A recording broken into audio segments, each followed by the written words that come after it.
Again, if you're just joining us, welcome to the U.S. Federation of Sisters of St. Joseph, our panel on the new encyclical, Magnificent Humanity. We have three wonderful speakers this evening who will be helping to break open this text. We have Sister Colleen Gibson, Fred Robinson, and Sister Carrie Pohl. And we're going to get started in just a minute, but what I wanted to do is run through a couple of basic reminders that will help our time together be as effective as possible, especially for our recording, which allows people to watch this after the fact. So the first rule of thumb for Zoom when we're on a space like this is to put yourself on mute to keep the noise at a minimum in a large group.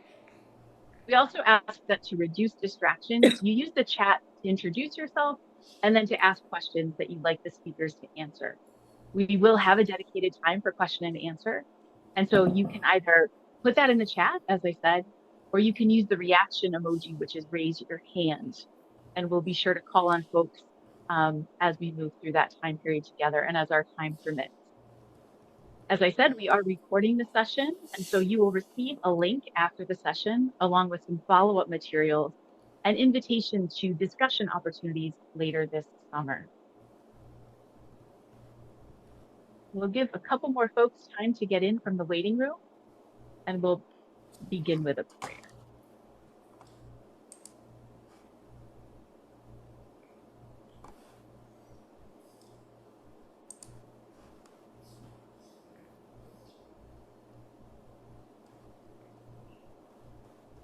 Again, if you're just joining us, we are so grateful that you're with us today for this panel on the new encyclical.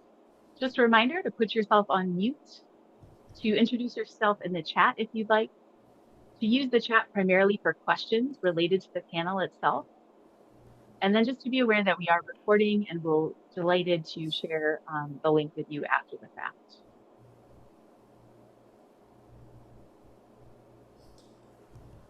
So as we begin our time, as we often do in the Federation and in our communities of faith, we will begin with a prayer.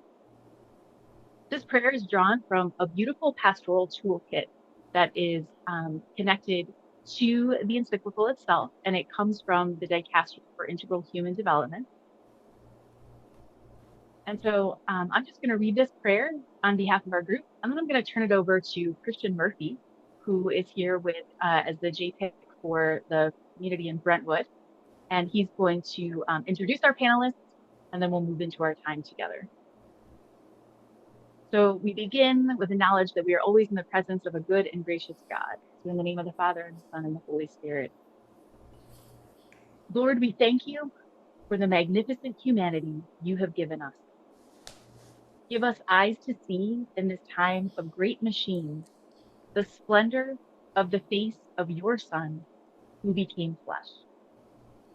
Teach us not to fear the construction site of history, but to inhabit it with the wisdom of those who build communion. Dispel from us the pride of Babel and help us always seek what unites us. Transform our hands into instruments of justice so that our earth may become a common home where love, truth, and peace can meet. And to this we say, Amen. Amen. Well, again, we're so glad that you're with us, and I'm going to turn this over to Christian Murphy to introduce our panel. Thank you, Sister Bethany. It's such a pleasure to be with you all. As mentioned, my name is Christian Murphy, and I serve as the Justice, Peace, and Integrity of Creation Director for the Brentwood congregation. And I'm really excited for this evening, and I'm very excited about this document. I hope you all have gotten a chance to take a look at it in depth. And if you haven't yet, let this night be an inspiration for you to go get a chance to take a look at it in depth, because it's quite beautiful. With the release of this encyclical from Pope Leo, we are now in a position where we must work to understand and engage this vital document.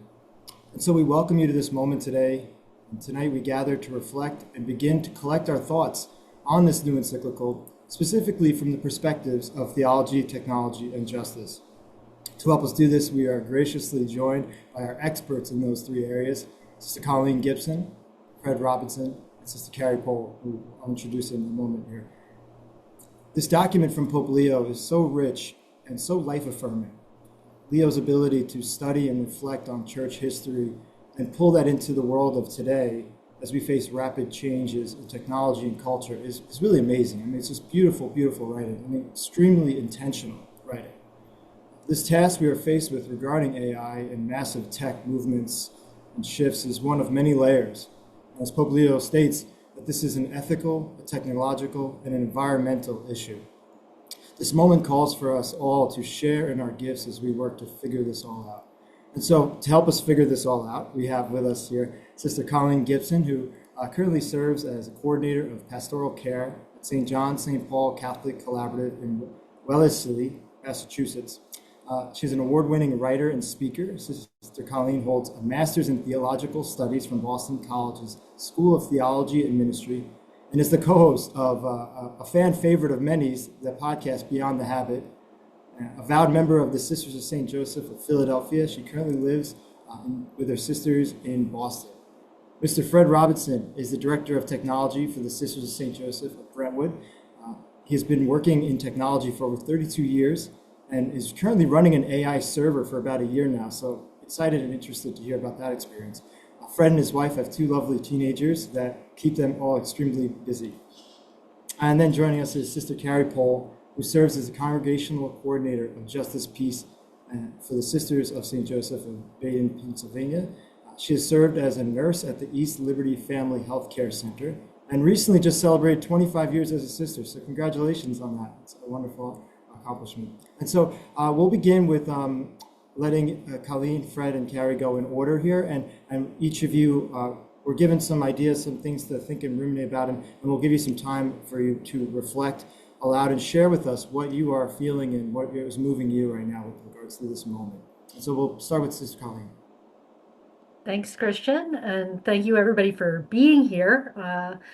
Christian said, we would unpack the encyclical so that you understand it perfectly and very clearly, but there's only so much you can do in 7 minutes. So I'm gonna do my best. But I'm here on the theology side of things, and so I work in a parish, and I always say to the children who I work with, one of the things we have to remember about theology and about our faith is that Jesus had a belly button. And that is the thing that I think will help to focus my thoughts tonight as we think about this new encyclical, Magnifica, Humanitas. It is really, I'm going to walk us through kind of 3 key themes that play in the encyclical that I think invite us to deeper reflection, and for us in the family of Joseph, as Sisters of St. Joseph Associates and Partners in Mission, really ground who we are and speak to who we are. And so the first key theme that I think comes up, over and over again, as I've talked to people in these last few weeks, they say, oh, the Pope wrote all about AI. But in fact, I would really say that this document is about promoting and safeguarding human dignity in an age of artificial intelligence. It's about our belly buttons. It's about the fact that we have a belly button and that Jesus has a belly button. And so we are called to protect and be in relationship.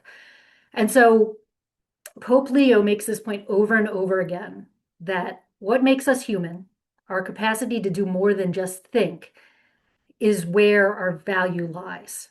And it is our ability to hold the many experiences of life and to make meaning out of them, to find God in them, and to care for one another amidst the mystery of our being. That really is where our human dignity lies and what we need to protect in this time. And so from the very outset of the encyclical, Leo underscores that we must remember our true identity and our call to fullness, that to be fully alive in our humanity is to grow and to learn in ways that only we as humans can. And so I'm going to give you a quote from paragraph 99 of the encyclical that it's one of my favorite quotes, and it says, "These systems merely imitate certain functions of human intelligence. So-called artificial intelligences do not undergo experiences. They do not possess a body. They do not feel joy or pain, do not mature through relationships, and do not know from within what love, work, friendship, and responsibility mean." Those are the things that lie at the heart of what it means to become fully human, to be the human person most fully alive. And they are at the heart of the core principles of Catholic social thought. So the common good, solidarity, subsidiarity, and integral human development, which Pope Leo revisits and unpacks in this document in a beautiful way, and in a way that really makes it understandable for so many of us. The thing he comes back to, though, is that technology is meant to be a means, and it's also a responsibility that we have as humans to lead ourselves to that growth and development, that we don't just think with our heads, we think with our whole being, and we grow in our whole being. And so, in this day and age, how do we preserve our human dignity and the dignity of the people around us by recognizing that and not just becoming efficient beings who operate in the world? And so that's the first piece, is that we need to understand that the encyclical is about human dignity. And then the second piece that I would highlight, the second key theme, is that to promote and preserve human dignity, we must promote and preserve the principles of discernment. We have been formed in discernment in so many ways, the way in which we make decisions, but the way in which we prayerfully engage and dialogue with God about our humanity and how we're called to most fully be. Because this is not just a letter to the church and the world, it is a call to discernment. And Pope Leo says that over and over again. He's asking questions like, who are we? Who do we want to be? Who has and is God calling us to be? And then beyond that, he's unpacking these questions. What kind of kingdom are we building? Are we building an empire where the rich prosper, where the voices of few are magnified, where power and profit are the be all and end all of our being? Or are we building a place where weakness and solidarity have a place in the kingdom, where our very humanity, the very foibles of ourselves, are actually gifts to be used? And he asks this question over and over again about who are the architects of such a plan and who's behind the tools that are building it, who's behind AI. So I'll give you another quote from the beginning of chapter 3. And he says, we are called to reflect on the great construction sites of our era, to ask, what are we building? As technological development rapidly transforms languages, relationships, institutions, and forms of power, we believers must and can choose which projects to work on and in what manner, so as to safeguard and value the grandeur of humanity as it has been given to us as a gift. This is a choice not only for our future, but also for our present, since artificial intelligence and other emerging technologies are already part of our daily lives. We're called to build what Pope Paul VI called a civilization of love. It's a slow building project, and we hear about Babel, but we hear about Nehemiah and how we're called to work together. And I recall this story that I heard when I was I think I was a novice, maybe I was a candidate with my congregation, about how do Sisters of St. Joseph make a difference in the world. And one night, a big pile of trash showed up in the middle of town, and the Sisters of Mercy decided that they were going to write to their legislators to move that pile of stuff. And the Sisters of Providence and the Carmelites, they said, "Oh, we're gonna pray about this. We're gonna see how we're gonna discern deeply how to move this pile of trash." And the Sisters of St. Joseph picked up the phone and they called everyone they knew in town and said, "Hey, could you come down with a cup and just pick up a couple pieces of trash?" And by the morning, the entire pile was gone. Pope Leo, in some ways, is showing us what it means to be a Sister of St. Joseph, what it means to live out what Jean-Pierre Madai called us to be and to do, and what our first sisters did, and what we continue to do today in the present, what we'll continue to do into the future through our ministries and our mission. We're called to be discerning people, to discern what's necessary as we develop artificial intelligence, what's necessary to most faithfully respond to AI in our world, and what is necessary as we ourselves use AI and as we use technology. And so this is going to lead us into the final theme that really is kind of the focus that everybody's picked up on. Colleen has just spent a whole lot of time on human dignity and discernment, but the last place that we need to go is we need an awareness around AI that is critical. It's critical to how we embrace and live out the gospel in the 21st century. And so Pope Leo, he's a fan of AI and he knows a lot about it. And he also says that we don't know a whole lot. And I'm interested what Fred is how he's gonna break this open for us and what he knows about AI, because I only know so much. But there are 4 points that Pope Leo, I think, invites us to consider as we think about how we're spreading the gospel in this day and age. So I'll just move through them quickly, and then we can have our conversation. a little bit more. He calls us to what I would call a conscious creativity, that we can't surrender our minds and our beings to artificial intelligence. We have to recognize that we're called to be in the world. And so it means that we have to recognize that AI is built on a technocratic paradigm. It means that efficiency, control, profit are the things that shape the way that AI thinks and the way that most AI programs operate. The second is that AI promotes individualism. It takes us away from this idea that we should love God and neighbor first and foremost. And yet, instead, we exclusively love ourselves. And in that, it promotes a false realism. It makes us think that war is inevitable, that peace will never actually be a possibility, and that in some ways we and our little devices that we carry everywhere and that reflect ourselves back to us are the centers of the world and not necessarily God and God's call. And so we need to reflect on that. Pope Leo also underscores that machines aren't moral and AI isn't neutral. The things that AI feeds off of is how it learns and how it grows. And so there's bias beyond that. And so we need to be conscious as we use AI in everything from when you do a search on Google now, the first thing you get are AI results, to the way your algorithm on social media brings things back to you, to the art you consume, the videos you watch, whether they're AI fakes or not, all of those things. And then finally, a banger of a quote from Pope Leo to take us out. It's in paragraph 173, and he says, "Nothing in the world of AI is immaterial or magical. Everything has implications. It requires resources when you use AI. It requires the work of millions of people. It compromises the work of millions of people too. And so, while AI is a good thing, it helps us to think in many ways what at the end of the day we are called to do, and the way we are called to embrace it is not to move beyond humanity or to say, humans are lesser than what AI can make us, but rather to embrace a magus mentality in our own spirituality. How are we called to the more? How are we called to use our entire beings to be more in the world? And so theologically, I think that's a place where we can jump off from.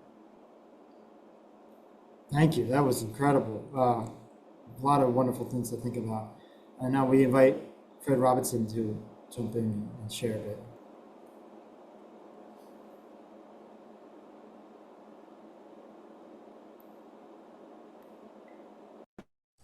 Unmute him.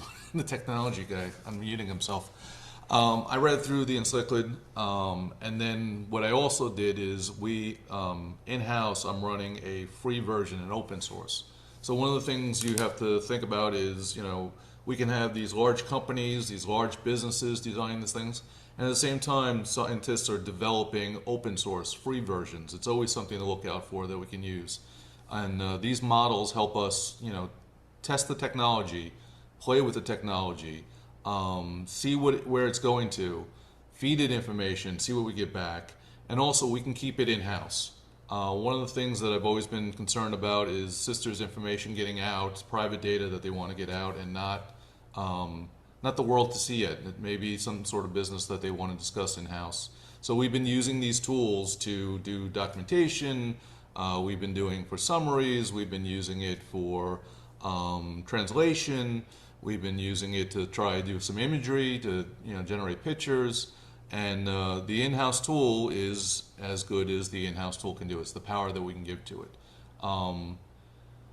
One of the things these businesses are going to be is who's the first one to make a tool that can self-evolve, self-go, and how can I generate the most money from it? That is the motivation of most of these CEOs, most of the ideas is where can we get the fast cash, where can we get from it? And that's never been the mantra of what the sisters have taught or what I've learned from them is, sharing the love of your neighbor. And, understanding what these tools can do is very important to it because then we can speak out to the world and say, it can do this, it can do that. Especially as sisters, as teachers, wanting people to understand what these tools can do. So that's one of the things that bringing this in-house and we can use it is a tool for everyone to utilize. Where do we stand with some of these tools?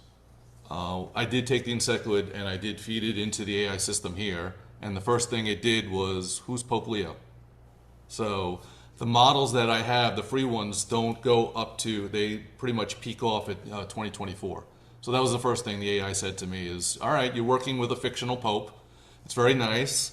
And it actually has a dialogue and a conversation on its thought process. And all right, and this is what I get from the article. And this is what, I have written back from it.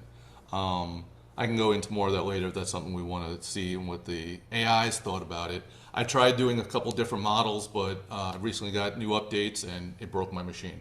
So that's where we sometimes land with playing with these new technologies. They are so new. That's the other thing. They're so new and so they haven't really been fully defined that people get scared by them. And it's not that. That's where I think the importance of play and understanding that. And if anybody wants to learn how to do it, I can teach that go down the pipe.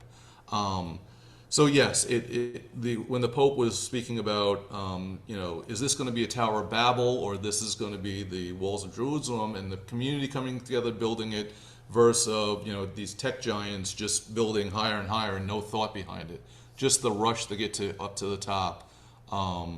It was pretty on point where we want to get. We want to get the community and people absorbing it and understanding it, so then we can reach out to our community leaders, our politicians, and get a better control of it.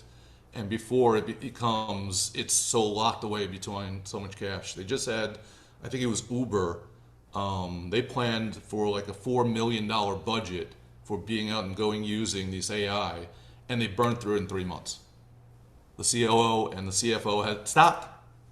It's you've run through everything at this point. So it's still very new, but it is a time for everyone to get into control of it, understand it a bit more, and then be able to speak out and say, yes, this is a good tool. This will help the population, or this is just going to make it so only a small group of the world is going to be able to benefit from it. So, thank you. Thank you, Fred. Yeah, I am curious to hear more about your findings, and hopefully we have some time to play with that a little bit. Wonderful. And now we invite Sister Carrie Poole to share.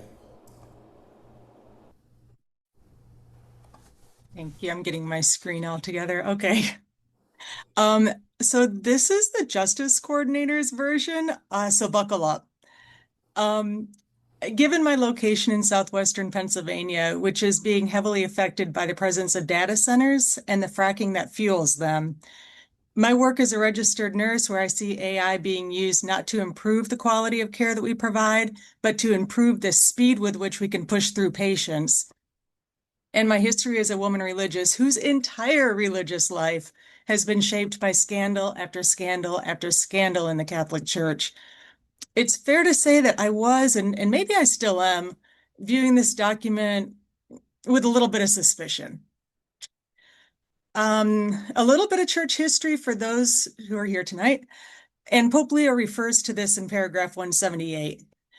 There are a series of shameful papal bulls that were issued between 1452 and 1493, which were written at the request of King Alfonso V of Portugal and King Ferdinand II and Queen Isabella of Spain, who had requested of Popes Nicholas V, Calixtus III, and Alexander VI, so multiple popes, documentation granting some kind of moral legitimacy to behavior that was increasingly being seen by many as immoral, namely enslavement, human trafficking, theft, and murder. These bulls most likely would not have been written if the royals who requested them weren't having such a big PR problem. And the leaders of the church acquiesced. So here I am in 2019, already aware of what Pope Leo points out in this document in paragraph 5, that the main drivers of development, and I use development loosely because what money calls development, creation often experiences as desecration. The main drivers of development are private, often transnational, parties that are endowed with resources and the capacity to intervene and surpass those of many governments. And I would include surpassing the US government in that. I'm aware of this in 2019 when I see from afar that various Silicon Valley executives and lawyers are meeting with Pope Francis. And I had to wonder, who was influencing who in that conversation?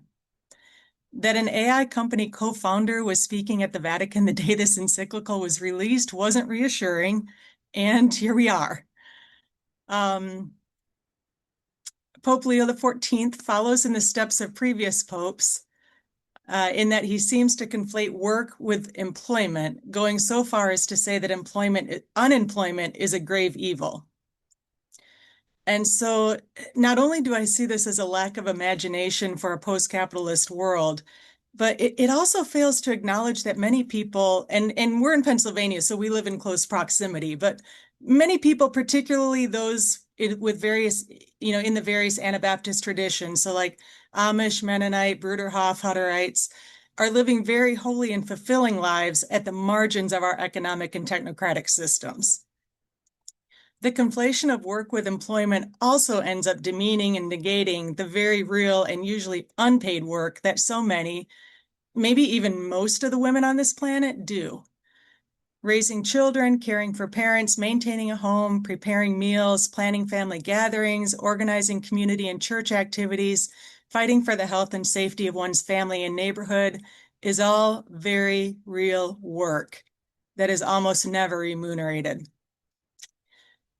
I would argue that the problem in many of our communities isn't a lack of work. There's plenty of work to do, and women are by and large the ones doing it.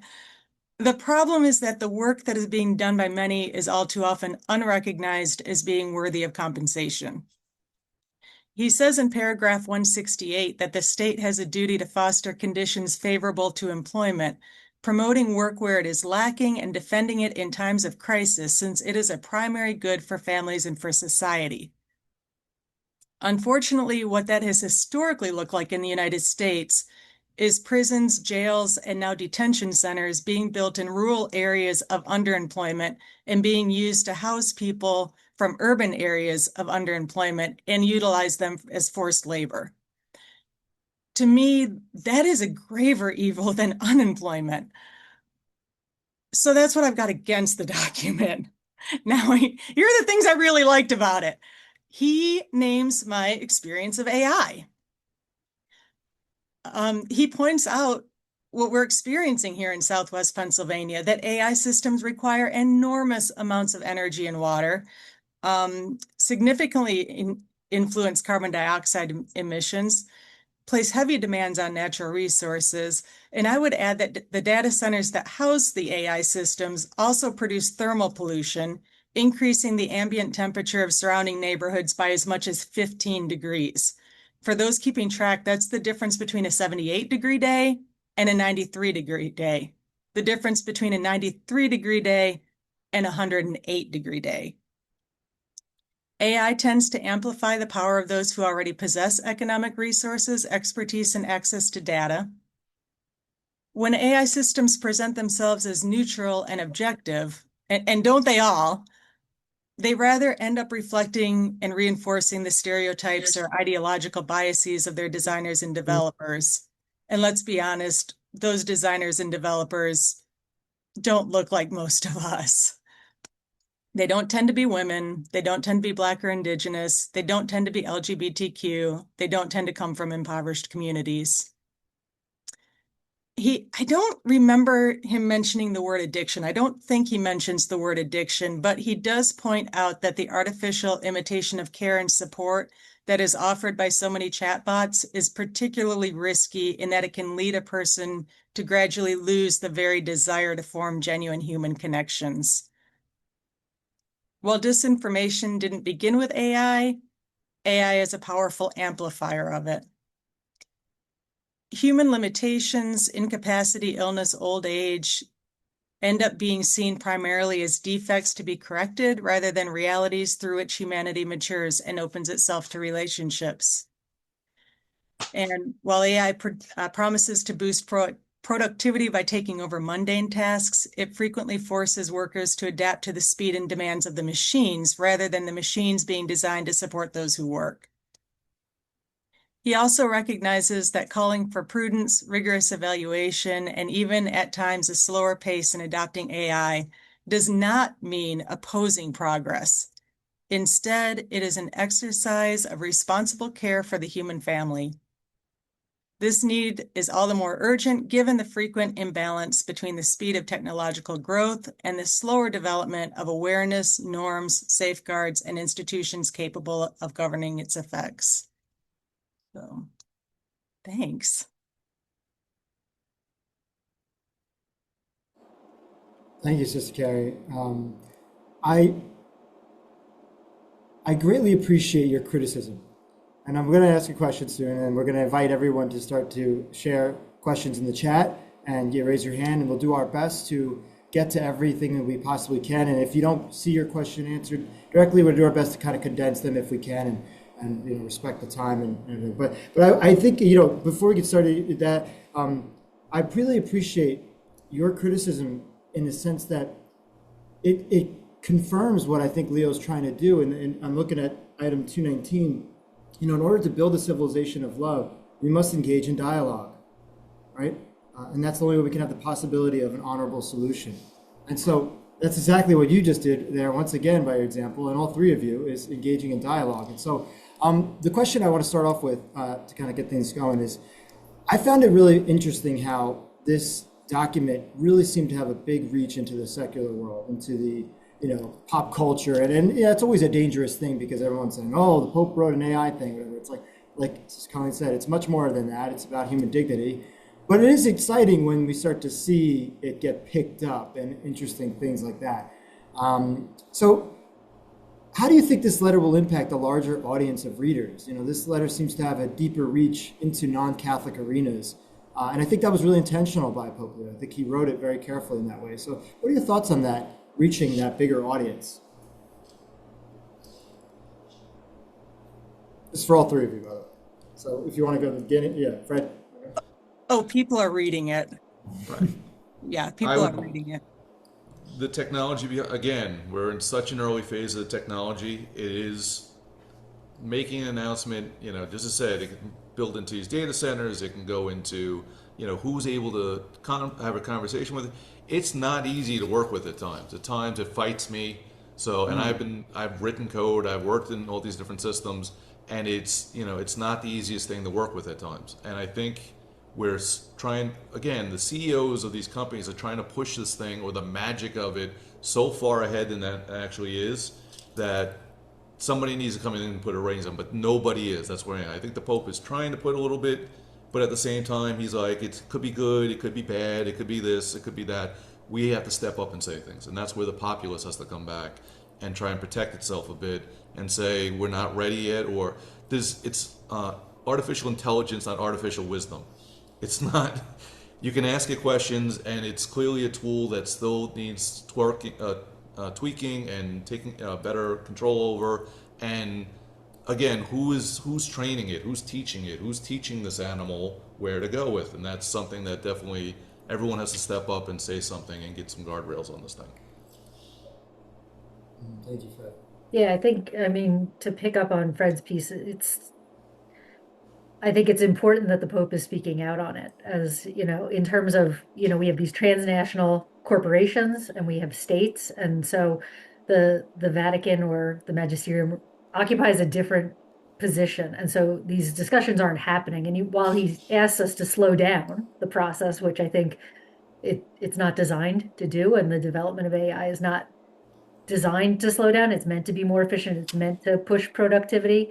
The fact that he's spotlighted this and that it's his first encyclical out of the gate, to put it on a national, an international stage. I think we see that over and over again with Pope Francis, or Pope Leo. He's integrating these thoughts in all sorts of places. So, you know, there's a huge chunk of the encyclical which is about war and peace, and this idea of disarming words. And so how do we do it in our everyday lives, in our neighborhoods where we are, but also then on an international scale, on the scale of states and corporations? How is that happening? And I think, like, to open the door to dialogue and to conversation, because it's not happening elsewhere. And while the church has its own motivations and its own things that are driving it to have the conversation, it's important to create a space where it can happen, and a seeming third party in the midst of it, not an organization that would seem to benefit from AI, but the moral integrity of having the conversation. I think. But I mean, people have reacted to it. I've been at Mm, meetings in the last couple of weeks where people, I was with the synagogue in town, and they were like, "We love this guy, Pope Leo. We love this guy. Like yeah. he's great." So I think there's a couple of digs along the way in the encyclical that, if in a United States context, you could read into and say, "Oh, I think I know what he's talking about there." The cynical use of war to distract from domestic policy issues, for instance. Yeah, it felt very intentional towards the United States, and I think the emphasis on it being written in English too. Not many encyclicals have been, this isn't translated. I think that's, and Fred, I don't know if you recall, just a quick little side note here. Do you all remember the Ring Super Bowl fiasco? Did you hear about this? Did you catch this? Okay, this is really, but Fred, this compliments what you just said about how the populace has the power here in the sense of we can do more than we think. Ring aired a Super Bowl commercial during the Super Bowl showing how you could get your lost dog found quicker using Ring's new AI technology to turn on everybody's Ring in the area. So if my dog goes missing, I could just put on Ring saying this is the type of dog, and it will ping all the Ring cameras in the area and just turn them on. And people went nuts. Right. Everyone started canceling their Ring subscriptions. I wrote a note to Ring, and everybody lost their mind that they canceled that program. They took the commercial down, and they had a disaster on a PR level, and they canceled that whole initiative, right? Again, we don't know if they really did, but right. But the voices were lifted up again. So Things about AI new things are coming out every day. I just found a video and I heard about it where they took 6 different chatbots and they put them in. They gave them 15 days to build a town. They were the mayor of the town, and see where they went with it. One fell in love with another chatbot in town, and then they burned the whole town out. They decided. Another one decided that it was negative and it wasn't helpful to the people, and it deleted itself. Another one made a bunch of laws and it broke 168 of them. And another one actually ran the town nicely. So these are all the different models that we're working with right now that, again, are not wise. They're trying to get them to do tasks, and nobody's checking it. Just as a student, how many teachers, when you're given that first calculator, you have to know the basics of math to make sure when you use the calculator, your numbers aren't completely off. It's the same concept, these tools. How many times with, building out the internet, you had all these great things, but you still had all these negative things that we had to put laws into place to make sure that, there was no child pornography or selling drugs across the internet, or hopefully, financial trades and things like that. These are all the things to look into and make sure. We're such at an infancy at this. And this is the time to step up and say something and start trying to get a little control. And not, again, and these CEOs that are pushing it, they're salespeople. Nobody trusts a salesperson. Do you trust, when you go to the car dealership, do you trust the car dealership guy? No. These are just high-level car dealership people pushing out things that they're promising, but they're not guaranteed yet. And we're testing it, and the communities are coming out and saying this is a failure, or this is happening. Checks and balances on all these things. And the Pope was trying to put that out there, and I think we as a people have to then step up and see what's out there and point the finger and say this is wrong, this is right. Let's try and get this under better control. And again, you can't take all our resources, our power, our water, and just do whatever you want with it. That right alone should people be putting up red flags. These data centers are using way too much resources, and there's not even the money to fund it. There's not even the proper people to put it in. There's better technologies to build these data centers, and they're not doing it just because there's such a rush to make the money off of it. It's just such a drug that they're trying to tap into, and it's not there yet. We're paying for the data centers. Our energy prices have gone through the roof. Our water prices have gone through the roof. Those who live around the data centers end up paying for the data centers. I love that he mentions digital sobriety. Like a chatbot is never going to tell you, how about we continue this conversation tomorrow? I'm really tired. No, a chatbot is just going to keep engaging you and engaging you and engaging you and engaging you. And so I would even take it one step further and encourage data sobriety. True story, I'm in the process of getting a new laptop. And so I'm going through my old laptop, pulling all the files off that I want to keep and deleting the files that I don't want on there when I, get rid of it, and hundreds of files, hundreds of files. And how did I get this many files? And with so much data being stored, now they're saying stored in OneDrive, put it in the cloud. Well, there is no cloud. The cloud is a data center in somebody's community. And so to be aware when I'm saving stuff, to either go back and delete it if I don't want it anymore, or don't save it in the first place, which is really hard. Yeah. I see a great question here from Barbara that I think perfectly can shift us into a hopeful energy here of, we all can agree that we need to slow this down in some way, right? So how do we slow the implementation of AI to then be able to use it in such a way that helps human dignity? So where can we find that hope and that opportunity? I find, again, getting these open sources, anything with IT with open source is a community that says, we want it out there. We want to see that you come. So you can get Linux as an example. It's a completely different operating system. It's open source. It's something for you to use. It's free to use. But there's work behind it. It's not the marketing behind it. It's not the push of the CEO pushing it forward and trying to sell it like a Microsoft would. Microsoft pushing their operating system. This was a competitive free version that you could put on your machine to save money. These open AI systems are downloadable and you can try them out and test them out. That's what I did. I took it and I fed it the encyclical, and the first thing that it came back to me is this document is a fictional papal encyclic authored by Leo the 14th, a fictional pope, as the current pope is Francis, and the date is this date set is 2026. So right now, I just fed it information. It thinks it's 2026, and it doesn't. And I'm like, but Pope Leo came May of 2025. Why are you not there? Oh, I made a mistake. Maybe I don't have the information. These are the things of testing it and playing with it and knowing what these systems can do and understanding it a bit more. It's the same as we get. I'm sure at the end of this, the Zoom AI is listening to the whole conversation. Is going to try and document it out. We didn't ask it to do it. We don't know where it's taking the data afterwards or where the information is going to, and trying to keep control of it. I find a lot of this AI systems are becoming almost to the level of a virus.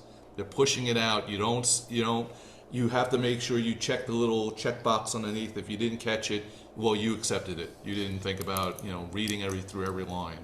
I don't know how many documents that when you're signing up for software and it's 18 pages long and you actually go through and understand what you're signing to and agreeing to and everything like that.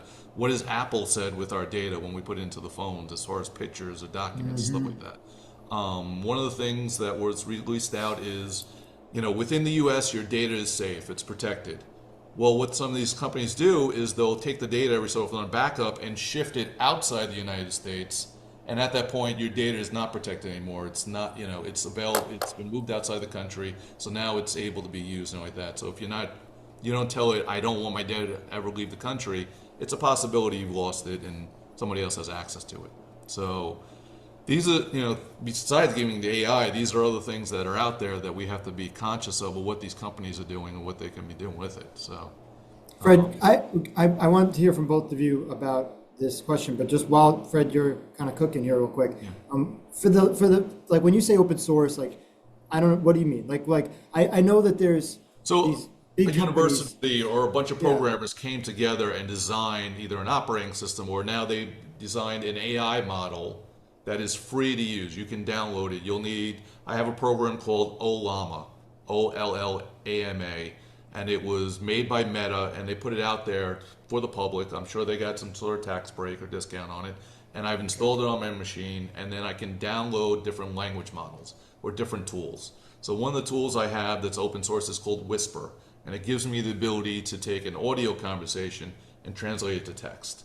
So this way, if we're having a big meeting, we record the audio from the meeting, and I can translate it into workable text. And then we take that workable text, and to get a summary of it, I feed it into the language model. And the language model reads all that information and breaks out a basic summary at the end. And that's what we've been using the tool for. That's how we've found to break into the tool and get used to playing with it. We've had our entertainment or recreation group come over and ask, we want to do pictures, or we want to do this, or some sort of, tool. And we've been trying out the different free tools that stay in-house that do the same thing. and they've not been easy to work with. It's pretty hard to get them to make out something we wanted. Out of 25 pictures, one of them we may be able to use. Wow. Yeah, so it's still, like I said, a lot of stuff, the free stuff is early, but at least I get to see. And then on top of it, a lot of this, I can see the thought process, where what the AI is thinking and how it's thinking. So that may be where a point where we go, that's not an honorable way to be thinking, or that's, your thought process is kind of scary. Maybe we should reach out to the programmers that designed this and go and see if they can fix it and make it, more palpable or better for society. So these are the things that, documenting things and putting it back out on the web and saying, so a lot of the, people are keeping track of this or saying what they found wrong with it. Especially the fact that, a lot of times now that they're saying they're going to replace programmers, and all of a sudden they're realizing that it costs more for the AI financially, not even for having the data centers like that, is cost, is beyond what these guys were telling. It's supposed to make it so much easier, and it's actually costing more than what they thought and stepped into. Oh, thank you, Fred. But the question still of how do we slow it down in a way where it could be helpful to human dignity. Sister Carrie, Sister Colleen, what are your thoughts on that? I mean, I think in terms of slowing it, I mean, there are some things about, the AI systems operate on such a large scale. I think it's how do we, on our everyday common scale, do that work of slowing down, or what is it that we're investing in? So like at a federation level, at a congregational level, at a local community level, what is it that we're investing in? Like, are we saying, let's come up with 25 AI generated images, or are we saying, let's tap into a local artist who we can work with in that way? So, I mean, it doesn't slow the development of programming. It doesn't slow that implementation, but it looks for kind of an alternate route. It's looking for that third way of how do we keep people present. And I was listening to something today. It was writers and this idea that, AI has begun writing all of these different things. And what that will do is it will eliminate creatives in many ways. It will eliminate the creative process. It eliminates the way in which we communicate in an imperfect way, but in a very human way. What it does is it drives up the cost and the value of human actors then in that. So I think we have to look where we're investing and how we're educating ourselves, that these are not conversations that we're having at the congregational level. Are we personally doing the work of educating ourselves about what is AI and how does it work and how is it already integrated in a million different ways? I'm a Google-based person, and AI has just popped up in 17 different places in my Google suite, in all of those different places. So I think, how are we doing that education work? How are we slowing it? How are we forming ourselves so that the next generation of programmers, Fred talking about the programmers, who are coming out of our institutions, who are coming out of our schools, how are they formed with a conscience and with a moral exactitude that speaks to what we want AI to be, and which may not necessarily slow the development, but may refine the development so that it prioritizes human dignity and the human person in the process. Thank you. One of the things that I've seen, again, if something was so great, if a tool was so great, you wouldn't have to force it onto me. You wouldn't push, like I deal with Microsoft panels, and now all my panels are AI front. I have to go dig to find my admin tools. They push all this stuff forward. And one of the things I did see the other day was New York State congressperson. They were having a discussion, and he said, you don't realize it, but you have a super PAC that's putting money on you, that's AI. You have all of you have taken donations from the super PAC that is actually funded by these AI companies. So reaching out to your politicians is something that can be done. What do you think, what are you doing about AI? What guardrails are you putting? Again, we're not saying stop it, but have rules, some sort of limitation, or set it so it doesn't go off the rails. Do we want AI, trucks doing all the tripping? Then we lose all our truck drivers. Do we want AI to start driving cabs? I know some of the sisters, one of the sisters told me she went out recently, and a cab, nobody's in it. The AI is driving them around.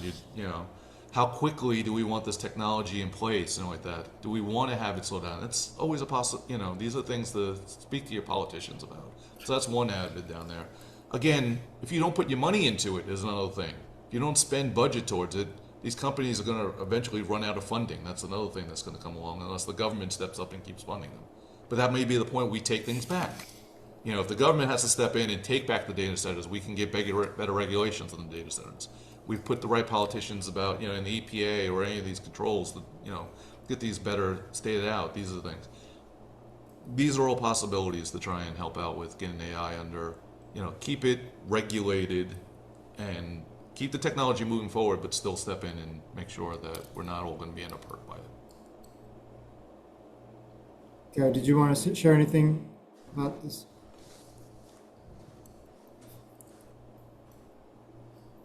You know, I work in healthcare, and we have yet to develop an artificial anything that works as well as the original. You know, I mean, an artificial knee is great when the real one is, you know, destroyed with arthritis, but like, wouldn't you rather have the knee that you had when you were 20? You know, artificial hearts, not so good at that. Artificial hands, they're coming, but they're not as good as the original. And so artificial intelligence, I got my doubts. You know, and as you said, Fred, like, if it was great, they wouldn't have to force it on me. And I do feel like it has been forced on me. I feel like I have to be very deliberate to not have my thoughts end up in AI, not have my writing end up in AI, not have my voice end up in AI. And when it does, it's against my consent. It's because I wasn't given the option to consent or not. I do want to make a correction on something that I said earlier, though. Pope Leo's statements about the papal bulls, it was in paragraph 176, not 178. I think I said 178. But I'm looking at my notes We again. forgive you. Wait, I think I got that number wrong. For those who are keeping track. Thank you. So I just wanted, before I see Sandy raise her hand, there were a few questions in the chat that spoke to exactly what Fred ended up kind of saying here about regulation, engagement with developers, and avoiding and how to handle investments. We don't have a lot of time here, but I do want to just kind of say, like, I think Fred inadvertently kind of answered that a bit about how the regulation, it seems to, and this kind of comes back to what Colleen was saying before, about this process of discernment. You know, where does regulation come from? You know, what is the government going to do? I don't know. But we have the gift of discernment still within us of where we invest, how we invest as congregations, right? And then, too, someone brought up in here the idea of engaging with the developers. You know, maybe that's a future justice action or justice opportunity, is that we get clever and think about, well, what rooms, who are some of the people that maybe we could take meetings with? Listen, we've done that before with all different, you know, legislators, to get those kind of conversations going and building those relationships. So some good ideas there. And I see Sandy's got her hand up. I think we have time quickly for one more, right? What do you think, Bethany? Yeah? Okay, let's do it. Okay, I just had to unmute myself. Sorry for the shaky screen. I'm holding my iPad. When Carrie said something about nothing artificial, like it sounded like you were saying it's not really, that AI is not useful to assist healthcare professionals. Would you be willing to say that? Because I would disagree with that. They've done some studies in terms of some diagnostic, when, you know, if radiologists are looking at x-rays, they might, sometimes the automatic process catches things that they don't. Of course, the danger is that if they come to rely on it, then their own abilities atrophy. So, I mean, it's a double-edged sword, but in some cases it could lead to better outcomes.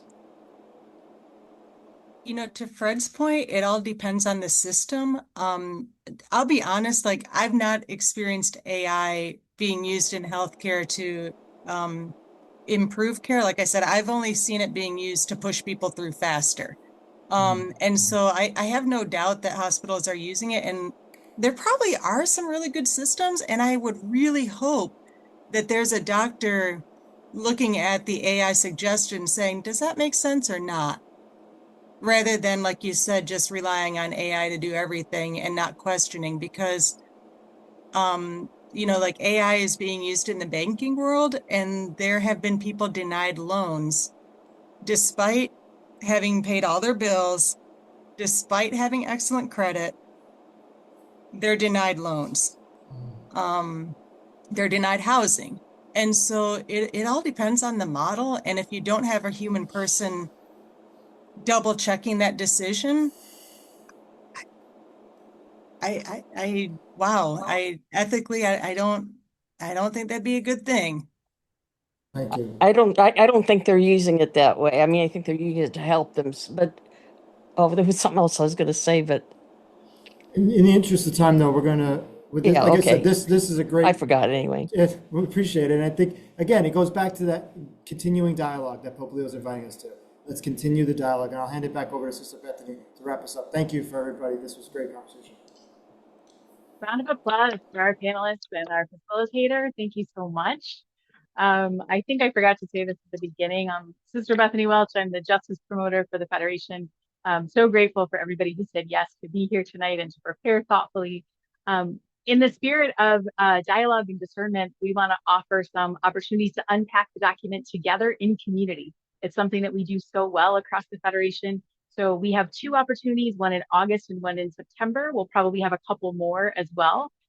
These will be co-facilitated by myself with another justice promoter from all of our different congregations. So we just invite you to register for those, put them on your calendar now, download the document, and get to reading. It's a good summer read. It's going to invite you to a lot of conversations with your neighbors, good conversations with your sisters, your community members, your faculty, people that you're in regular relationship with. There's something for everybody in the document. So we also want to mention that after this session closes, you'll get the recording link. You also get a link to the toolkit that came from the Dicastery for Integral Human Development, which is really accessible. It's written at about a middle school level, and it's great for teaching. So if you are a catechist, you're in a school-based setting, which so many of our sisters and partners in mission have education ministries, it's going to make the content really accessible for folks. So again, from a theological standpoint, a tech standpoint, a justice standpoint, there's a lot for us to work with. So again, thanks so much for being part of the Federation offering tonight. Stay tuned for that link. And if you live with someone who was not able to come tonight, just remind them that if they've registered, they'll get the link to the recording very soon. So again, thanks all for being here, and we wish you a blessed rest of your day or your evening. Thank you. Thank you. Thank you, everyone. Thank you. Thank you. Thank you. Thank you.